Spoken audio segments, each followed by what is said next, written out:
বিশ্বাস হারিও না। ধৈর্য এবং বিশ্বাস, এই দুটি একজন মানুষের হাতিয়ার।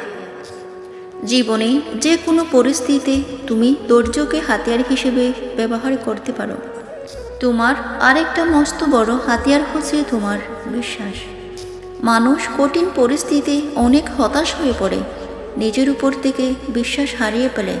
হয়তোবা তোমার পরিস্থিতি এমন পর্যায়ে এসে দাঁড়িয়েছে যখন নিজের উপরেই সন্দেহ হচ্ছে, কিন্তু এটাই তো সেই সময় যখন সৃষ্টিকর্তা তোমাকে পরীক্ষা নিচ্ছে, যখন নিজের উপরে বিশ্বাস রাখছো কিনা এই সমস্ত বিষয়কে হয়তোবা তিনি পরীক্ষা নিচ্ছেন। তাই নিজের প্রতি বিশ্বাস রাখাটা জরুরি।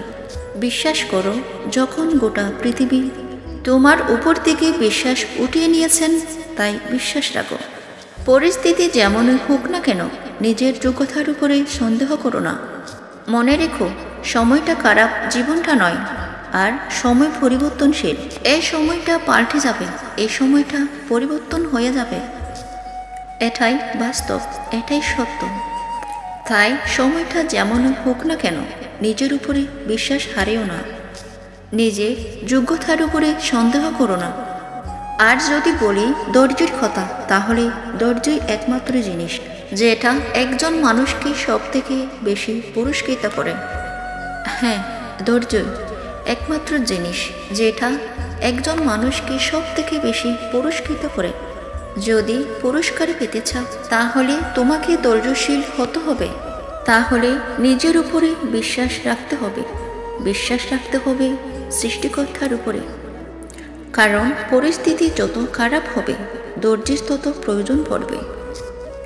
আর তুমি যত বেশি ধৈর্য ধরতে পারবে, ততই শান্তিতে থাকতে পারবে। আর যত বেশি শান্তিতে থাকবে, ততই মস্তিষ্ক কাজ করবে। দেখো, আমাদের জীবনে এমনও কিছু পরিস্থিতি আসে যখন গোপনীয়তা বজায় রাখাটা প্রয়োজন, যখন বিষয়গুলো গোপন থাকাটা প্রয়োজন। অনেক সময় আমরা কি করি, আমরা আমাদের সমস্যাগুলো মানুষের সামনে খুলে বলি, তাদের সামনে যারা আমাদের সমস্যার সাথে কোনোভাবে জড়িত নয়, ইভেন যারা আমাদের কোনো সমাধান দিতেও পারবে না।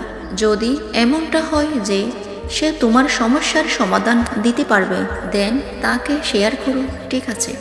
কিন্তু এমন কোনো ব্যক্তিকে বলো না যে তোমার সমস্যার কথা শুনে সে মজা পায়। বাকি সব ফলো করুন, সঠিক পথ দেখাবো ইনশাআল্লাহ।